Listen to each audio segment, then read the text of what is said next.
اتنے میں ہماری میم تھی کلاس ٹیچر میم سمیہ عزیز, انہوں نے مجھے کہا, ہم لوگ پوری کلاس کو کہا کہ بیٹا یہ ایک ہسٹورک ایونٹ ہے, مطلب اگر آپ دیکھیں تو ایسا کبھی نہیں ہوا, کبھی نہیں ہوا, ایسی مثال نہیں ملتی کہ دشمن نے مقابلے کے لیے چنا بھی تو معصوم بچوں کو.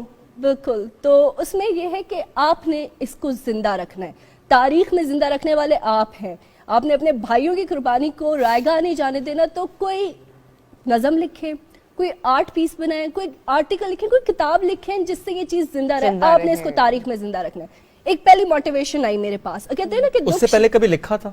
اس سے پہلے میں نے پوئمز لکھتی تھی, ایک شارٹ سٹوری لکھی تھی, بٹ اس طرح مجھے نہیں پتا تھا کہ ایک ایسی تحریر لکھ لیں گے. اور اس وقت یہ خیال تھا کہ کتاب لکھوں گی؟ نہیں, بالکل خیال نہیں تھا. تو میں جب گھر واپس آئی تو ایک موٹیویشن تھی کہ اس کو لکھنا ہے. لکھنا بہت مشکل تھا, میں جب لکھنے بیٹھتی تھی میں رونا شروع کر دیتی تھی. تو پھر وہ ترانہ ریلیز ہوا, بڑا دشمن بنا, پھر اس کی لائن تھی, بتا کیا پوچھتا ہے وہ کتابوں میں ملوں گا میں. اور ایک اور شعر ہے, بہتے ہوئے آنسو کی روانی میں مرے, کچھ خواب میرے عین جوانی میں مرے ہیں, قبروں میں نہیں ہم کو کتابوں میں تارو, ہم لوگ محبت کی کہانی میں مرے ہیں, محبت عرض وطن سے, محبت اپنے انسٹیٹیوشن سے.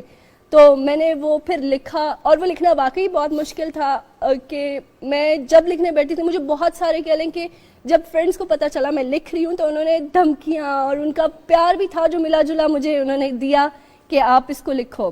یہ لوز پیپرز پہ لکھ رہی تھی, کوئی میری انٹینشن نہیں تھی بک کی.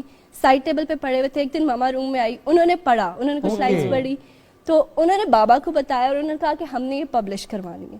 تو وہاں سے مجھے پتا چلا کہ یہ مطلب کہہ لیں نا آپ کے اندر ایک اسکل ہوتا ہے جس کو آپ نے ڈھونڈنا ہوتا ہے. تو وہاں سے وہ ریکگنائز ہوا کہ اچھا میں لکھ سکتی ہوں. تو میں نے پھر اس کو as a career, as a profession پرسو کیا, اور میری ماسٹرز, گریجویشن اور ایم فل کمیونیکیشن اور میڈیا اسٹڈیز میں ہی ہیں.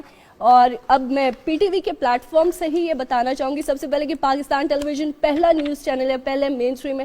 مجھے ویسے ملٹری سیکٹر سے بہت ریکگنیشن ملی, ہمارے جو year chief marshal Sohail Aman, air chief marshal Mujahid Anwar Khan, دین admiral Zakaullah, admiral Zafar Mahmood Abbasi, chairman joint chief general Rashid Mahmood, ان کی طرف سے لیٹرز, سوینئرز, گفٹس آئے. بٹ پاکستان ٹیلی ویژن پہلا نیوز چینل ہے, پہلا چینل ہے جس نے اس چیز کو ریکگنائز کیا, ایکنالج کیا. اور میں آج ادھر سے یہ بات, we are honoured to have you Hafsa.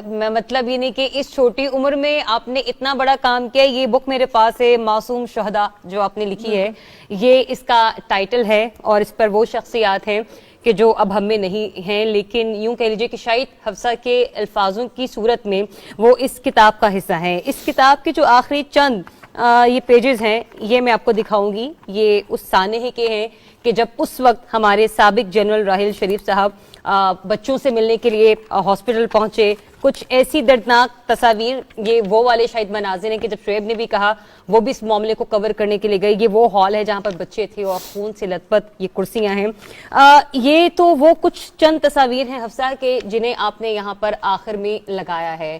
کیا کوئی ان باقی صفحات میں کیا کوئی ایسی کہانی بھی ہے جسے آپ نے اپنے الفاظ میں پرو کر اس میں تحریر کیا ہو؟ کہانیاں بہت ساری اس میں ابھی بتا رہی ہوں کہ اس چیز کو میں نے پچھلے دنوں 1 دسمبر کو میں نے دوبارہ بک کمپلیٹ کی ہے. اسی بک کا انگلش ورژن ہے, انوسنٹ مارٹائرز, کیونکہ میرا وہ جو موٹیو ہم لوگ کو میم نے دیا تھا کہ آپ نے اس کو زندہ رکھنا ہے, تو ایک لینگویج بیریئر جو ہے اس کو اوور کم کرنے کے لیے انٹرنیشنل لیول تک تاکہ وہ چیز جائے, تو میں نے ابھی یہ بک کمپلیٹ کی ہے, دسمبر میں ہی اس کو کمپلیٹ کیا ہے.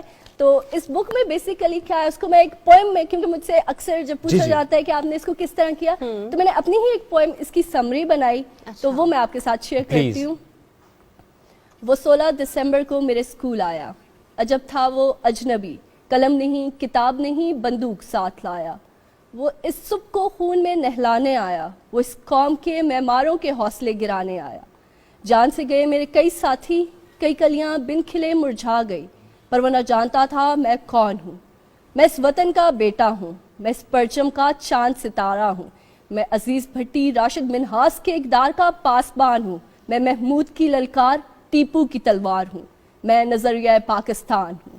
اور جاننا ہے میں کون ہوں, میں اس وطن کی شان ہوں, میں اس کا عزت و کامران ہوں, میں نعرہ توحید کا پاسبان ہوں, میں خود کچھ نہیں اس کا وقار ہوں, میں پاکستان ہوں, میں پاکستان. زبردست زبردست. کہ دشمن کی کوشش کیا تھی کہ بچوں کو قلم سے کتاب سے دور کرنا ہے, لیکن دیکھیے کتنا اپوزٹ ہوا. بچے کتاب سے اور قریب ہوئے. Ghulam Hafsa thank you very much, ساتھ موجود تھیں اور اس سے متعلق ہم سے گفتگو کر رہی تھیں. دشمن کی جو سازش تھی اس کو ناکام بناتے ہی ہم اس طریقے سے ہیں کہ اپنی جانیں اس وطن پر قربان کر دیتے ہیں, وہ چاہے فضاؤں کے محافظ ہوں, سمندر کے پاسباں ہوں, یا پھر ہم فوج کی بات کریں. اب تو ہمارے چھوٹے چھوٹے بچوں کی قربانیاں ہیں اس وطن کی بقا کے لیے. ایک بریک لیں گے, نیوز بریک لیں گے, واپس آئیں گے, ساتھ رہیے.